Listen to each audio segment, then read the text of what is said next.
What's up guys, in this tutorial I will show you the best settings for Wild Rift on your mobile device.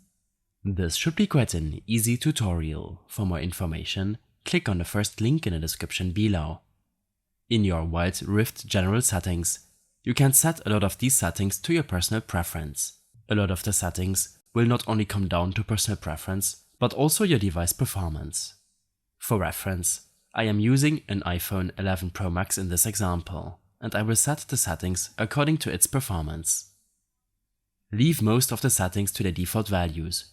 You might want to disable the chat filter and enable the receive invitations while in-game option.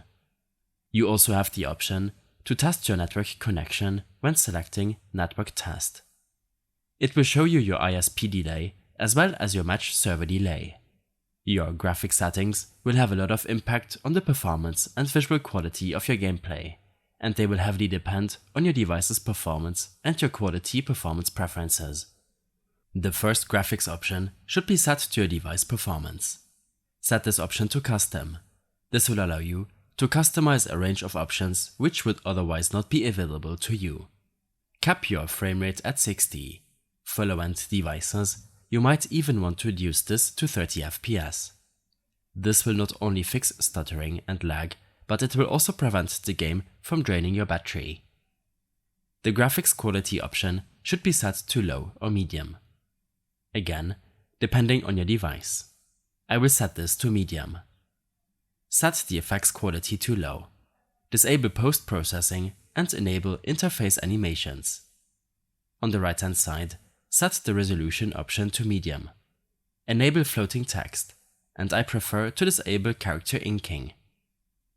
Next, we will take a look at your advanced graphics settings. These will have little impact on your performance.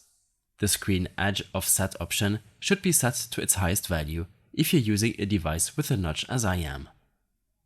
Under sound, I prefer to disable the vibrate alert and reduce the music to a minimum. In addition, you should make sure that your voice chat volume slider is not muted if you intend on using voice chat.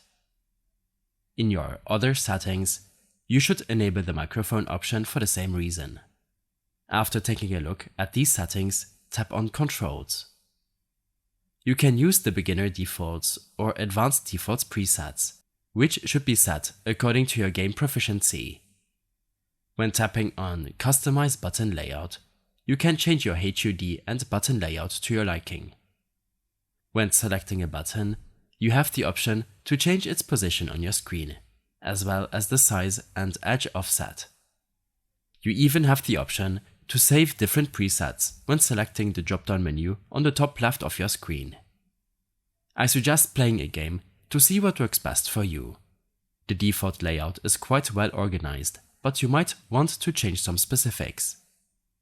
Below, in your targeting options, change your portrait lock option from off to priority display, which will display enemy champion icons in the sequence in which they appear in the attack vision range. Or set this to fixed display, which will use a fixed sequence of enemy champion icons. You can also change your general targeting priority from low health in percent to low health in absolute numbers, or simply set it to automatically target the closest enemy. Again, this will depend on your playstyle and choice of champion. Under camera, I like to enable the Ability Minicam option, which will show you a small picture-in-picture camera window that shows abilities outside of your screen. Under Utilities, the warding aim assist option will automatically place wards in a brush near the aimed location when dragging to cast. In case you have any further issues or problems following this tutorial, then I suggest following my extensive guide linked in the description below. I hope this helped you out. Leave a comment if you have any questions, and see you in the next one.